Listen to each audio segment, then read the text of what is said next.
What is up, everyone? I'm Jeff Lund, and this is the Mediocre Alaskan Podcast. Doing a follow-up to the follow-up with both Harrison, Gottschling, and Steve Frith. I did the ram with the Dall sheep recap with Harrison, then I talked to Steve about it. But then I really watched all of the video footage, and so I have a whole bunch of more questions, maybe because I'm a bad journalist. But um, first of all, thanks for being here and meeting up and recapping the recap a little bit, guys. Absolutely. The first question I have is, it's hard to understand until you watch exactly what it is to be on a Dall sheep hunt.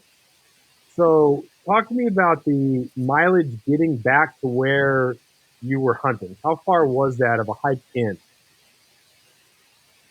Well, we thought that we were going to have to walk at least 15 or so miles before were going to be in really good country. But we ended up walking about just under 40 miles before we pulled the trigger. And we kind of had plan A, B, C. Like, we're going to get to this point. Hopefully there's sheep. And then we got to that point, and there were some sheep and no rams. Mm-hmm. And so we had to go to the next point. One of the funniest things about the whole thing, and seeing it again, because we did the podcast, Harrison, you're talking about the story, but when you watch it, there's different elements to it, and there are times when I'm hunting where it's very difficult for me to remain positive and optimistic. And there are a couple of clips that you got, Steve, of Harrison just being like silly, funny, just being like optimistic. Was it Harrison, were you like that the whole time? And Steve, did that make it better when he's optimistic, when you're extending the mileage that you're hiking to find more sheep? How is that dynamic of the authentic positivity? And Steve, how did that help you continue along with the hunt? Well, I think there's actually one point where, I don't want to give it all away, but the ram we were chasing got shot. And I was like, being the film guy, wanting a like sad moment of like, oh, but he's like, well, I guess we'll just keep going. And it was like, no, you're supposed to be kind of sad, in my head thinking. But we kind of turned our head and looked the other way and kept going. I was like, should be more sad, right? That's like the only legal ram. And then surprisingly enough, I don't know, less than a half hour later, we're looking at another full curl. So it definitely helped each day. I don't know. It was weird. Once we got back there, we were just in our own little playground, and the positivity definitely helped me keep going with the camera because that just wears on you. Yeah. Harrison, how do you stay positive, man? Like, as I said, like I'm the type of guy who sometimes has a difficult time, hiding my disappointment or not expressing it and staying positive. How do you do that? Well, so the year before last in 2017, I kind of went back in that same area with a friend on my first sheep hunt, and it was just a disaster. Like I fell apart physically and mentally, and I just had been beaten so hard. And so last year, I worked really hard on trying to strengthen up my legs and back in preparation for it. And a few hours into the first day, both my legs started cramping up really bad, and I was really angry at myself that my legs were cramping up. But eventually they stopped hurting as bad, and I was able just to keep going. But then, after going up and down and up and down a few different mountain sides and stuff and search for sheep, we kept seeing like every little peak we would go to, we'd be able to see, oh, there's lambs and ewes, cool. And then we'd go up another peak and say, oh, crap, there's rams, cool. Like, we're seeing stuff. It's not like we weren't seeing anything. And so it wasn't very hard to stay excited because, for me, I selfishly got to have a hunt of mine filmed for free. And so there's no reason to be bummed out about that. And you'd never want to be the person who's a bummer on a hunt. So you just got to do whatever you got to do to just stay happy and look at things in a positive light. Yeah. I think it is a special moment too. I mean, it's like sheep opener in Alaska, and you're seeing sheep. I don't know. It's kind of like a pinnacle. and some people are blessed to do it every year, but it's like something about that moment, especially when you're seeing sheep, that just keeps you going. You're living with the sheep in the high country. I will throw Harrison under the bus. There was a time, and it's not in any of the video, where he was not that happy, and it was on the second day of the pack out, going through some alders. He's got the ram on his back, so kind of, you know, the horns are kind of catching on the alders, and he's got his rifle sticking up, catching more alders, and it's getting dark. Nearly, I mean, especially in the alders, very dark, and I'm just kind of going, and he's catching on everything. And I didn't have any issues because I didn't have that on my back, but he was pretty angry, and I didn't even want to dig out the camera. I was like, I just want to get to the truck. And Yeah. once we got, that was the one thing I was bummed that I didn't capture in the moment. I didn't even want a video. I just wanted to get down. Yeah. And I really wish I would have pulled it out and got our anger at the alders, because everybody should have seen that. Everyone gets angry at alders. But Yeah, I put it that I was getting angry was an understatement. I was cursing at the top of my lungs, saying the longest string of obscenities you could imagine, just cursing, throwing my whole body weight at these stupid little trees, catching on everything, and taking all of my energy to muster to when I fell flat on my face to push myself up to keep going. And then we ran out of water, and it was a nightmare. But Yeah. we got back to the truck, so not too much to complain about.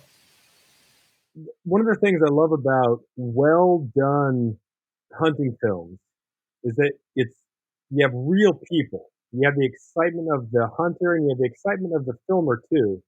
That guys like Ranella and Newberg, you love those guys. They're icons in the hunting, but you can't replicate the excitement of some of those early experiences. And so you just can't help but love that it's so authentic, done so well, but still has that authentic reaction to it. Um, how do you hold on to it? I think it's impossible for us to really hold on to it. The more we do stuff, the more we're used to it, and you can't get back to that exuberance. So how do you keep that amateur sort of real excitement as you go forward with filming, with hunting, with that whole thing? How do you hold on to that jubilation? for filming, for me, it's kind of just picking a new adventure and a new trip or a new project, or I don't know, doing the same thing. I'd probably do a sheep hunt every year, but every hunt's a little different. So I think that adds an element that keeps you excited, because like you just never know what's going to happen in the mountains. One day it could rain for 2 days straight, or almost like those sheep we saw that just came out of nowhere. And so kind of that what's around the next bend, it keeps you going. Yeah, it was pretty fun to capture Harrison's first sheep hunt, because you can't. That's what you just do that once, and definitely a special moment. And the cool thing for me is every time you see something through the camera, it's being seen through. I mean, that's what I saw through my eyes, and so I think that's kind of fun for me to look at. It is weird. I'm not in front of the camera like in most of the videos, and people are like, "Did you go?" or like, "Were you there?" And then like, well, everything you're seeing, that's close as you can get to my view. So Mm-hmm. You were on. I was watching the caribou one. You put yourself into that one more. Why'd you put yourself more into that one than other ones, other I films? do. Yeah, my friend Adam, he really wanted to go on a hunt, and he had. That's one where that was his first Alaskan hunt. He'd been on one deer hunt in Idaho and unsuccessful. And big mountaineering guy. You'll see if you watch the video, just like wearing his blue Arc'teryx and just not. I mean, he's gone hunting, but he's more a mountaineering guy, and so it's kind of funny. The part I enjoyed was just so much new stuff. Like mountaineering packs aren't made to haul, an animal out of the mountains, right? They don't gain weight; you lose weight from eating. So it's funny to see his like this pack. It's so like rigid, and just his reaction to some of that. And so I didn't explain. I don't think he totally understood. He'd never watched hunting films or videos, so I don't think he understood exactly what my vision was when I said I was going to film. I think he thought more like iPhone And so I kind of Mm. explained. He's like, "Oh, we're like filming everything," and so I think it caught him off guard. He loves it now, but at the time he's like, "Oh, we're gonna do all of this," and so I tried to prep it a little bit more with me in the video uh, to take the burden off of him. But I think that's that authenticity. People have we don't have to live with those really packaged shows that are, we're tired. We demand something different as an audience of outdoor films. We want that rawness, that amateurism, but we don't want low quality. You see a lot of stuff posted on Facebook or on YouTube that's 30 minutes of B-roll, and then they miss the kill shot, and all of a sudden, here it is with the moose or with the whatever. So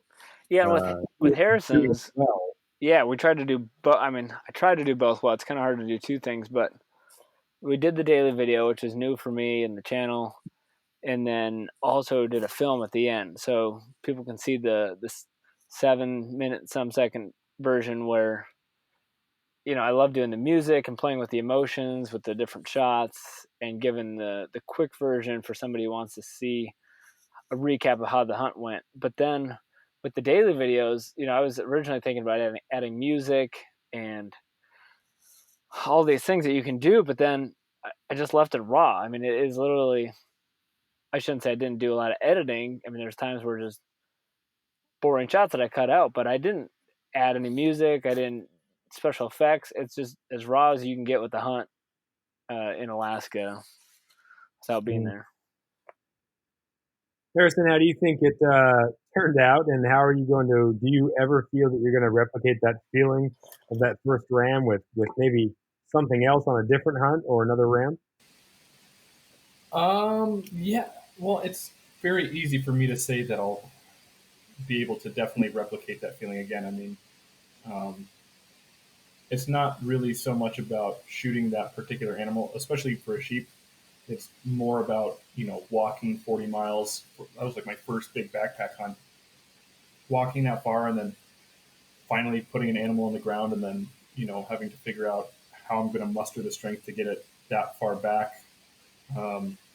Any other kind of sheep hunt I'm going to go on is definitely going to replicate the same thing. I don't think it'll ever be like business as usual type of thing to just shoot this awesome animal and then bring it home and do whatever. I mean, moose to me, like small moose around town, it is kind of like that. It's more like grocery shopping because it's, one animal and a ton of meat. But for special animals like goats or, real specific caribou for areas or deer, bear, and specifically sheep, those are like really small niche hunts to me that every time I go, it'll be a totally brand new experience and I'll have the enthusiasm right there.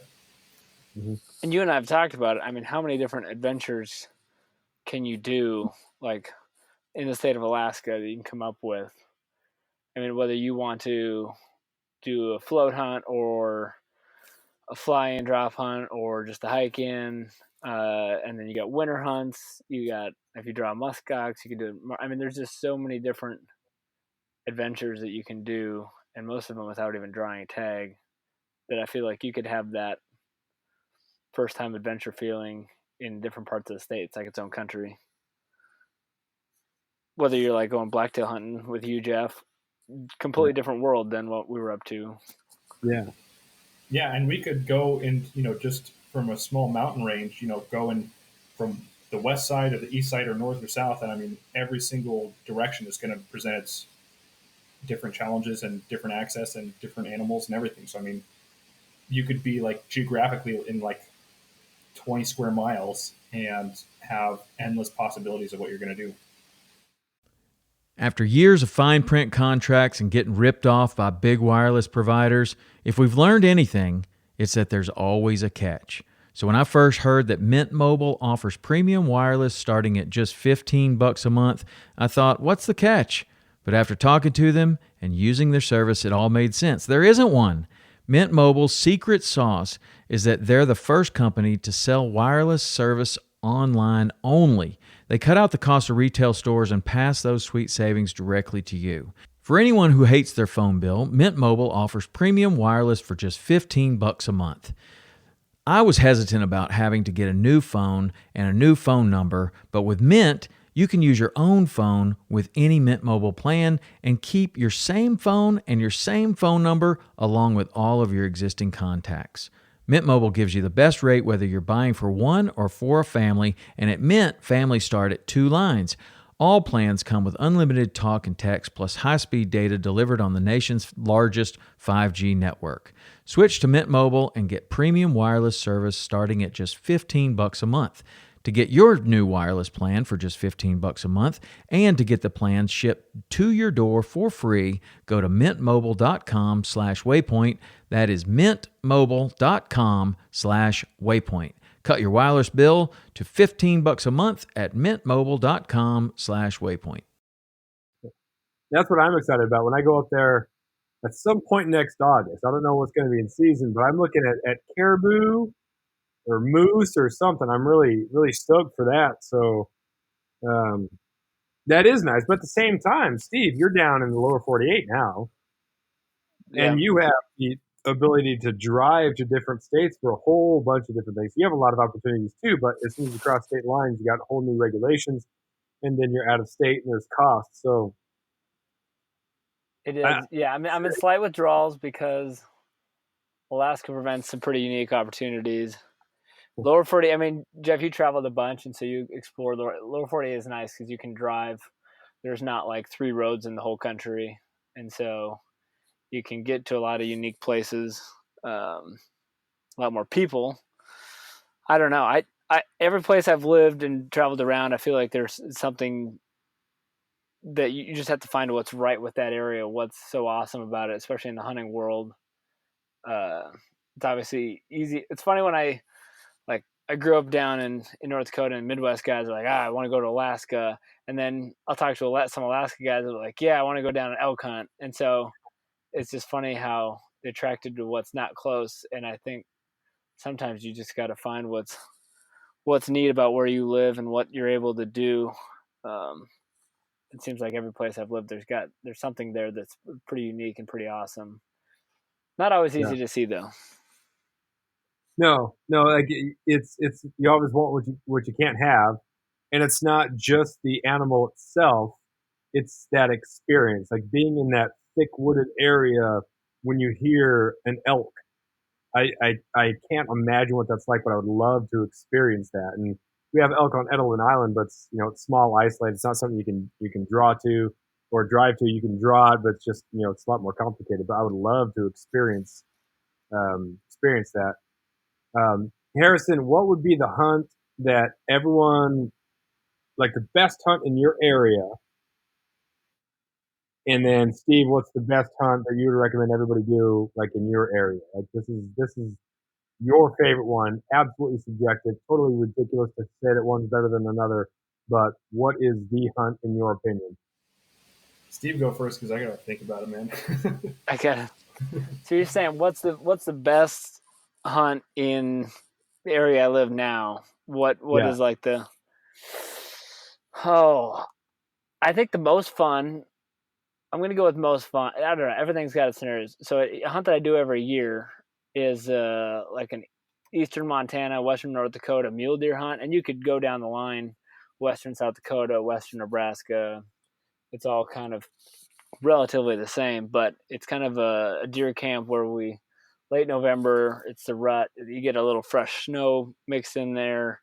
We do a camper. It's deer camp. It's making fun of your buddies' jokes, inside jokes for years, and that provides a lot of entertainment and camaraderie for the next year.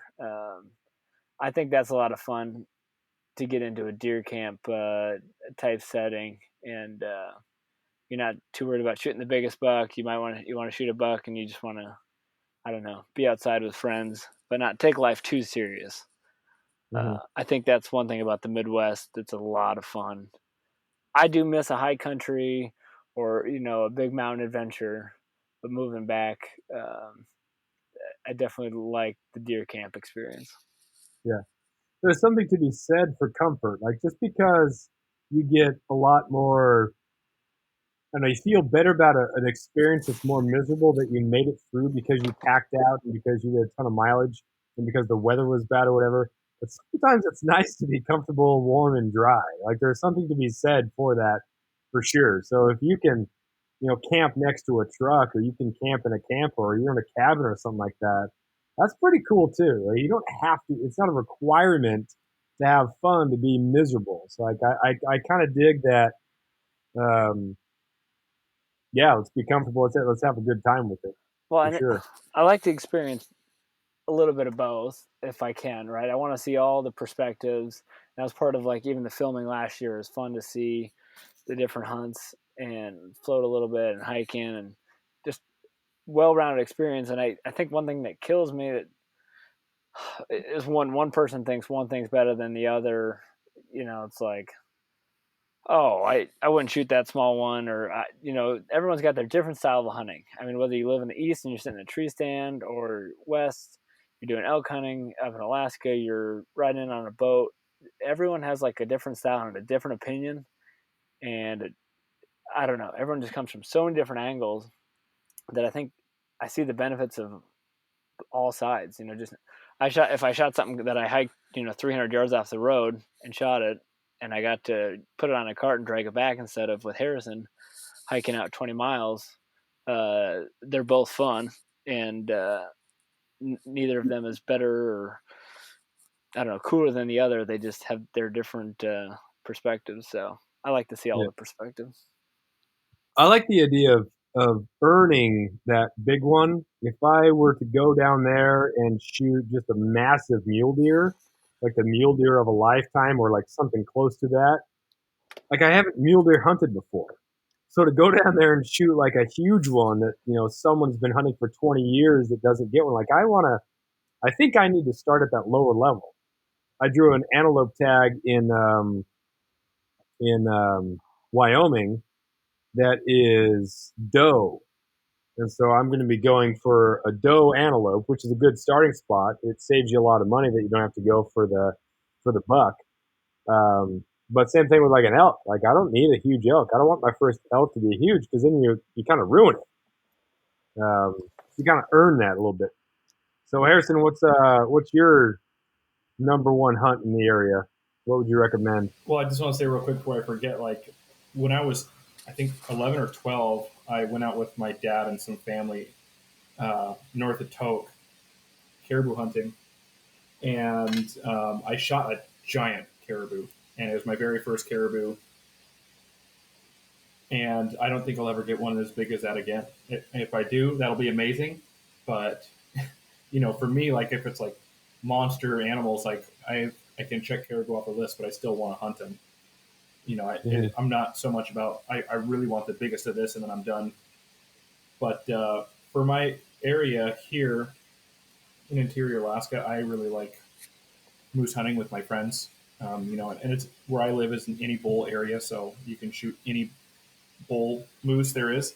And what I like to do is go out for maybe a long weekend, or nothing too really long or anything. Usually something right off the road system where we just kind of four-wheel back into an area and set up a nice big camp, and with a big stove and wall tent and everything, and just try and hang out and shoot the shit, have some fun, drink some beers, have a good time, make big fires, and joke until the wee hours in the morning, and then wake up in the morning with very little sleep and call for moose, and then take a nap in the day, and just have fun. And if we get something, that's amazing. But if we don't, there's always next year. We're not so poor that we're going to starve, or it's just a fun thing to do.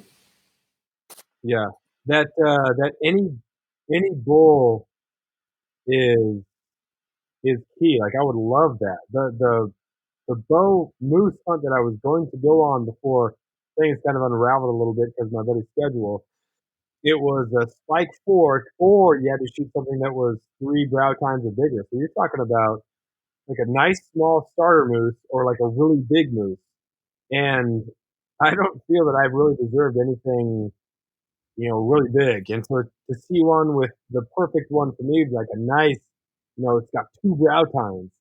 It's just the perfect starter moose, But you can't take it. So that any bull thing would be pretty sweet. Where does that season start? Is that in August? September this year and Ooh. last year, it's September 1st to the 15th. So, I mean, it's a real short season. It really doesn't Ooh. even get into the time that they can, really start to get into the rut and you can be real productive by calling. And honestly, being in an any bowl area, it kind of limits the amount of moose there are because people are bringing their bows in their cars and their guns in their cars and they're driving around back roads looking for something to make a mistake. You know, that's just what a lot of people do around here is just go to a few key hotspots around town that turn into war zones come September 1st. And, if you see one, you lucked out. But, Yeah. it's honestly a lot more lucrative to be able to figure out a specific hunt, plan for it for an entire season, and then execute a plan on that. Even if it's a little more remote, or you have to drive an extra 10 hours or something, or 12 hours round trip, and four-wheel back 20 miles into a nice remote lake, or if you're feeling really fancy, fly out somewhere. Yeah. Yeah. The hard thing about the easiest hunts, word is out. Yeah, people know about them, and so you don't really get that experience of being out there, and it's nice to be able to have a bargain type hunt and have a lot of fun, but not have to share it and not have to worry about a ton of other people around. It's nice to have a good opportunity of success and that isolation, yet still not have to worry about other people. No. Yeah, I mean, with moose specifically, it's kind of tough because there's really not a whole lot of moose throughout the state, and they're not everywhere. Yeah. Super far up north, you can pretty much exclude that whole area for moose, and then even around into the central and lower parts of the state, I mean, they're kind of sporadically around. They're not like white-tailed deer down in the states where they're everywhere you turn, but it's and honestly, like I see probably 20 to 30 to cows to one bull throughout any given year. So Huh. Interesting. Interesting. That was. Are you back, Steve? Lost you for a little bit there. We were just talking about the best hunt. Harrison was talking about moose. We're talking about crowded people or crowded hunts. How do you adjust, or how do you deal with the potential for having so many different people out where you might hunt? So you scout stuff, and you've got it dialed in. But even if it's a draw hunt, how do you cope with the possibility of having to do that audible and what your plan is totally ruined because someone else is there? How do you deal with the variables of other hunters? you just got to push farther than them. If they shoot something you're after, that sucks. But I mean, what are you going to do? Give up? You just keep going. Especially if you just keep going, glass longer into the night. Everything. Wake up a little earlier to look around and call longer or whatever it is. You're going to be successful if you put in the time. Yeah. I think you do have to just be ready to mentally not give up. Because I feel like if you do a 10-day hunt, like days 1 through 4, you're like, oh, yeah. And then you start to hit that 7, like, oh, crap, we only got a couple of days. And that's when you're going to have things like running into other hunters and just things that could potentially bring you down, but you just have to stay positive. I remember we saw like 3 groups of people that one day where the other guy got the ram. I was like, if there was ever a point where we might throw in the towel or go back a little ways, that would have been it. But instead, we just like, we'll just keep going a little further. Obviously, we paid for that on the way back, but there was guys that we talked to that if they could have done the same thing, and their outcome would have been different. But instead, they headed back towards their vehicle. So. Yeah, it was pretty interesting. The opening morning of our sheep hunt, we go into this area where we're looking for the sheep that we saw the night before, and we run into these people, 3 groups of older guys that they're all last residents, and they just kind of poked their way into the headwaters of this one creek, and we met up with them, and they're like, "Yeah, we went up to this bowl up here, and we looked down a little farther into the valley, didn't see anything, so we're going to turn around and try to hunt backwards the same way. We don't want to keep going the other way. And so we told them, we're like, okay, well, thanks. We'll see you later. And we just kept walking in the direction that they had given up on. And literally half hour to an hour later, we glassed up, I think, 3 or 4 separate bands of rams. So, I mean, it's all about just pushing a little bit harder and being successful. And then we continue to blow those sheep out of that bowl, but yeah, that's a different story. So when you guys are looking at sheep and you see something that you have to go down and then back up and across, how do you get excited for that? Especially Steve as the filmer, like, oh my gosh, I don't even get to shoot this thing. How do you get jacked up for that? Like, it's easy to say, oh, you just push harder, you go farther, stay longer, like all those hashtags sweat equity. But how do you, in that moment, say, okay, I'm actually going to do this, rather than that's the right thing to do, but I'm just too exhausted to try it? For me, it's just put one foot in front of the other. You know, you just like, oh, I'm just going to run over there and it's going to be really quick. And then, you're looking across this giant valley. And it's like 2.5 miles. And so by the time you're over there, you're tired. You're like, Jesus, that took a lot longer than I expected. But what I end up finding is that if I'm like just hiking with weight and it's annoying and it hurts, is that I get like these little stupid jingles in my head that are on repeat, or like a part of a section of a song that is on repeat. And so it's just like literally mind numbing to just soak up the time while I'm doing it. It's not like with every step I'm like, boom, boom, I'm gonna get that ram. Oh yeah. It's just, you just push on and see what happens. And I think with our hunt, Mm-hmm. maybe as we get older, more experienced, you might do it a little differently. I mean, we were like, oh, sheep, let's go after him. Oh, sheep, go after. We just kept moving. I think maybe some people, especially since there were so many people around us, it felt like that we just wanted to make a move. So it's like, what's our plan today? All right, let's do it. And then the next day our plan would change. But I think we just kept moving and trying different things to see, because we're novice. I mean, we were new at it. I think as people get experience in sheep hunting, they might sit back and try to analyze, well, here the sheep are bedding here, they're feeding here, they're moving back and forth. Here's a pinch point where we can ambush, or ideally we get above them and hunt from above. But for our hunt, I think we're just like, ooh, squirrel, run after it. Ooh, squirrel. It's just, I don't know. We were giddy and excited seeing sheep, so that definitely helped. What are some principles that kind of go with any species that you're hunting, whether it be Alaska, lower 48, doesn't if it's mule deer, antelope, caribou, whatever? What are some basic hunting principles that are universal? Basic hunting principles that are universal, I'd say, like, don't make a lot of noise, don't move excessively fast over open country or through woods.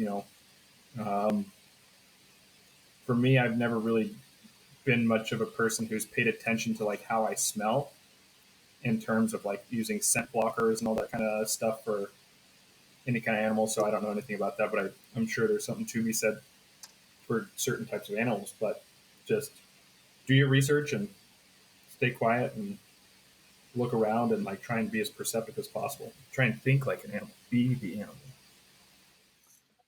Wind's definitely, Yeah. every type of hunt I've done, just knowing your wind is the most important. That we shouldn't have gone out. There were some sheep we went after that we were just like, the wind's not going right at them. It's like, 15 degrees off of them. We'll be fine. And so, I don't know. We shouldn't have done that, but that's just how you learn. That's hunting. But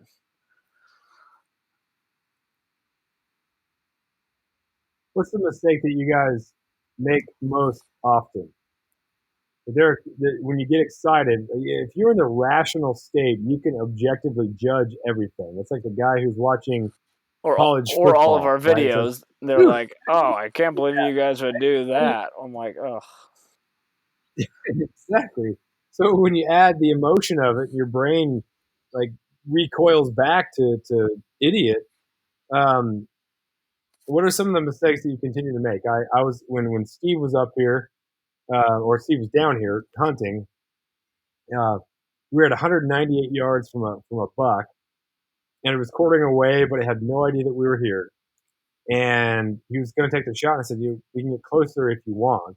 And then we got closer, and the wind was kind of going in that direction, so we probably should have known that, hey man, this wind might not be on our side on this. And then we closed the distance. It was at 400, and we closed to 198, and then it was looking straight at us as soon as we popped up. It's like, dude, it's stupid, man. Like you said, Steve, like it was the wind. What is the mistake that you most often make? I think it's that balance with like patience, but then being slightly aggressive. Like you don't want to see that opportunity just walk on right by, but you also don't want to just run in there with your eyes shut and then blow everything out. So I think that's the biggest dilemma. It's like, well, and it could be after something happens too. After an animal gets shot, maybe it runs a little bit instead of just like chasing after, just analyzing the situation. Okay, well, it's going here, or I don't know any specific examples, but I feel like just your head can get so worked up in a tense moment, and somehow I've been fortunate, and I think I'm able to remove it being a camera guy, that like I'm not pulling the trigger.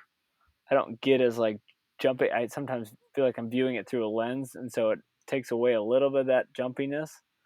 But there's so many times as a hunter where it's like, oh, this just happened. Crap, we got to react. We got to react. And it's like, no, you don't. Like, you really, especially sometimes if an animal doesn't see you, like a caribou or whatever doesn't see you, it's like in the video I just released, the bear hunting, it's like the bear didn't see us. The bear was just feeding on berries. We could have probably sat there and had coffee and watched it for an hour.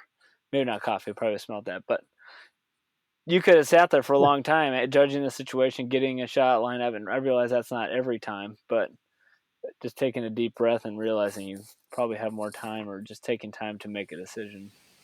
Yeah, Easier said than done. Yeah, I second that. I mean, I'll get into a situation where like I'll have a bow in hand or my gun in hand, and I'll see an animal that's within distance, and like my heart starts beating out of my throat, and I can't hear anything. So it's just like, there have been several times where I've like just had to tell myself just to calm down and like assess the situation. Don't go run in there and try and freak out and shoot it or you're going to flinch at the shot of your rifle or whatever, or even your bow. So it's just calm down, and I find out that I'll run headfirst into something and then be like, oh, that was stupid. I should have waited.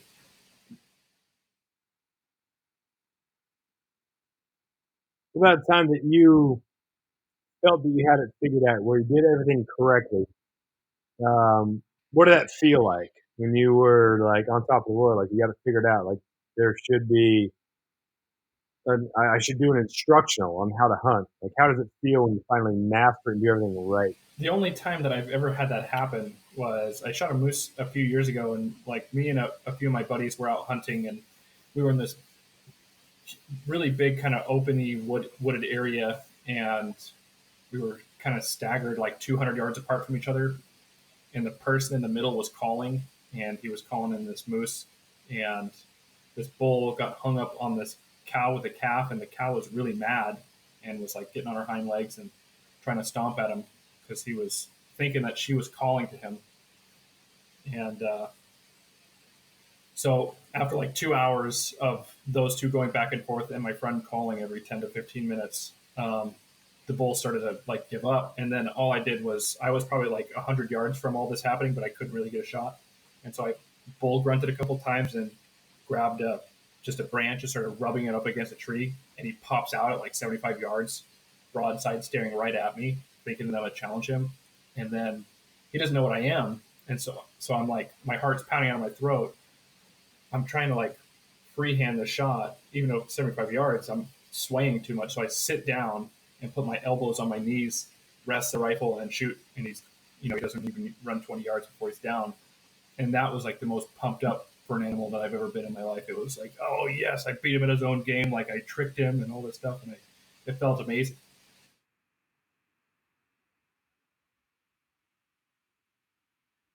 Steve? Yeah, I don't know if I've ever got anything that right in a hunting experience. You're an honest guy. Everything comes out right in a certain degree, but I feel like it never comes out how you plan.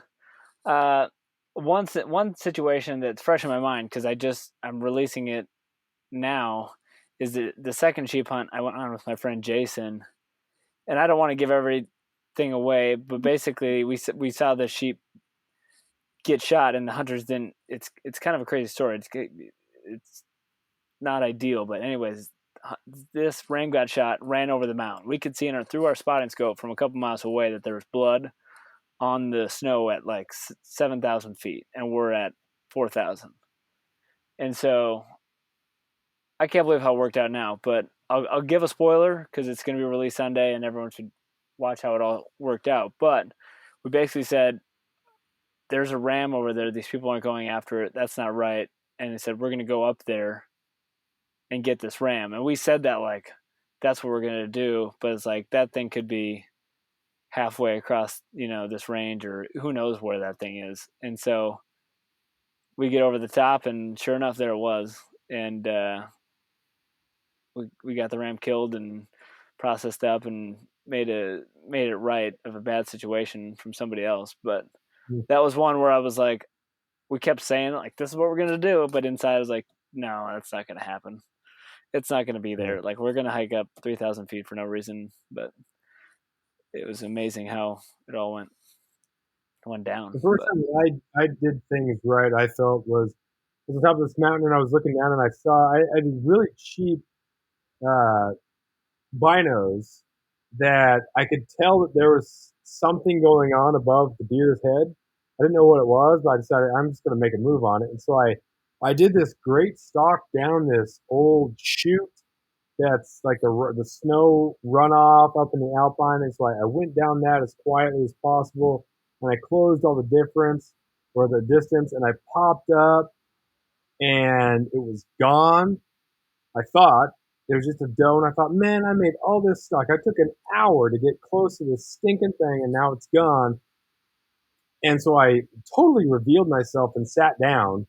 I was just disgusted, thinking about what I was going to do next. And then the buck had actually bedded down, and it stood up, and I see just these big three on both sides. And I thought, oh, dude, whoa, whoa. And so I shot it, but I had accidentally like stumbled upon, like it ended up working out, but I thought for a moment that I totally ruined it. And somehow at some point during the stalk, I hadn't done it right and I'd spooked the deer, but it actually worked out. So it was weird that my moment of feeling like I had accomplished the best thing ever was immediately preceded by me thinking that I had wasted my time going down this chute off the ridge to get the deer that I thought left. And it's crazy, but it's never the same, right? Like you always have something new to it. You either do something really good or really stupid, and it makes it so fresh and great. I feel like there's something like, why do you hunt is always a question, and there's so many different factors, but that's one of them for me, is like the challenge of figuring out this puzzle of what's going to work, because every situation is different. It's not like you can just walk in, do something every time, and you get the same result. But I did think of something, Jeff. There was a time where I felt like I'd really done something right. I look back, it's like, I was close. But it's the second year elk hunting, same thing. I'm filming, but I was also calling. And I feel like those calling scenarios do give that element of feeling like you did something right when something responds. So my friend and I are both from North Dakota originally, we'd done one elk hunt prior to that. And so, I don't know, we're used to sitting in tree stands or chasing ducks and geese, and I don't know, we haven't done much elk hunting. And so I bought one of the calls, did a little practice, and he didn't want to call. He didn't feel comfortable. It was a little reed call, and we saw this elk probably a couple hundred yards away, and I said, well, what the heck? Let her rip, and gave a few cow calls, and that bull put its head up and looked, and then just started walking up towards us. I was like, no way. it actually worked. And so he ended up shooting that bull like 40 yards. But that was the time where I was like, holy crap, you can call in these beasts just with your mouth. It was a pretty weak call if I look back what I was doing, but hey, only weird if it didn't work. So Exactly. Exactly. You don't get style points. So, what's next for you guys? What's next on the old hunting agenda? Well, for me, I am kind of stuck around the house. I had a kid at the beginning of July, and so I'm just staying around town and helping do family duty and stuff. And so right now I'm just kind of chasing ducks right now since it is duck season. It's not something that I normally do, but it's something different and easy to do right around town. And then in this, I may go goat hunting in October, late October, but we'll see how far that goes. And then in the spring, I have a North Slope April caribou hunt that I'm going to go do off skis that I'm really excited to go do. Yeah, but that's Yep. like when all the antlers have dropped off, so you got to bring a spot and scope and make sure to sex the animals correctly and everything, and so that'll be pretty exciting. Yeah. yeah, I have my schedule is a lot less exciting than last year, unfortunately, but that's all right. I did did a weekend deer hunt up in North Dakota on the family farm with my friend, and it is weird. It's kind of like I don't want to do a tree stand hunt for deer after you come back from living in Alaska doing things like that. But I mean, we had two whitetail bucks at 6 yards below us just moving through, and I don't know, I still got a rush out of that. So that was pretty neat to kind of get back and get in the stand. They were in velvet, didn't know you're there, just in their world with them at 6 yards, which is pretty neat. They were smaller, so we didn't shoot one, but still enjoyed it. And then yeah, just Midwest deer hunting. I have a mule deer tag up in North Dakota, which is kind of like I was talking about. I filmed for the last 3 years, and so I finally got a tag, and that'll be good deer camp experience, telling jokes, making fun of each other, and having a good time, and usually eating pretty well. Later, I'm hoping to work out where I'm filming a friend's muskox hunt, one of Harrison's friends. We'll see how that. I don't want to make any promises. Still working with the wife, working with the schedule, kind of massage it in, setting those expectations.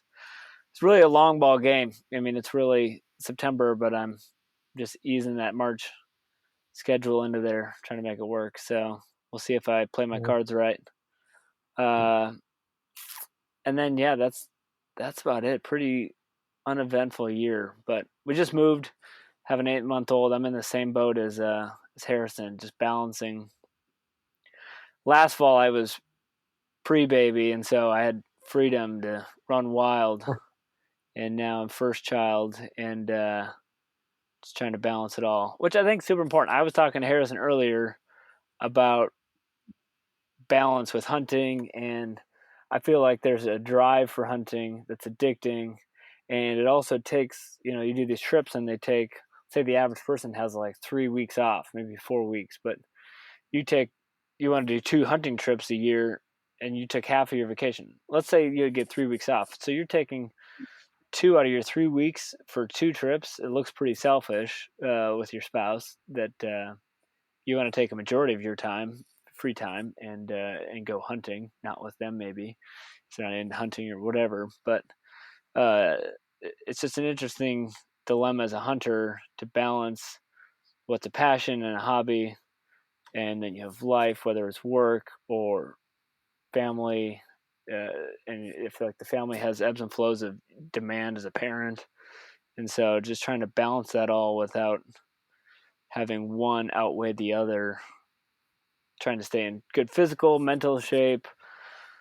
I don't know. It's a challenge that everyone deals with, but it can be hard as a hunter too, with just wanting to be out in the mountains, but not necessarily being Yeah, I able am to. definitely very green with envy from some of my friends who have drawn either awesome tags or just been able to get out and go do super cool hunts with a bunch of their friends and all this stuff. And I feel like I'm missing out, but I'm really not missing out because it's 1 year out of my whole life that I can't chase something in September and October or August, so what? There's always next year. Yeah. Well, I plan on going up there next year. Steve Shannon knows me a hunt because he came down here and shot that nice forky blacktail. So looking forward to getting up there, and then got blacktail and black bear down here, and that's kind of the program. So that's what I'm looking at. But any closing thoughts for you guys, man? Thanks for being on again. Harrison, it's your third time or fourth time? I think third. Third time, and Steve number two. So I appreciate that. But closing thoughts or anything? No, just a lot of fun being on here, and thanks for having me up. And check out The Heart of Hunting. Yeah, because I forgot to mention the name of the YouTube. I'll do a shameless plug for the Heart of Hunting channel. I still have. I'm in the middle of editing, late night editing. After I put my daughter to bed, I edit for a few hours, and I'm in the process of releasing another sheep hunt, like I was talking about. It's a pretty awesome story, and then we have another bear hunt after that. Got some deer hunting from last fall, and then I also last spring filmed a Kodiak brown bear adventure that was awesome, and so keep an eye out for those.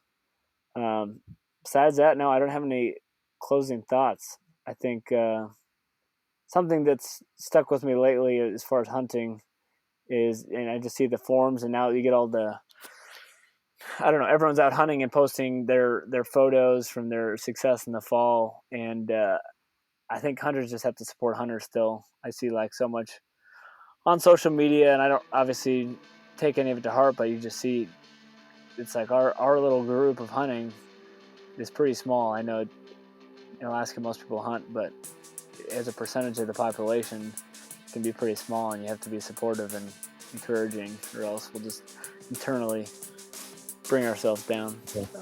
Good point. Good ending. Yeah. Well, thanks guys for being on. No, thanks for having us on. Take care.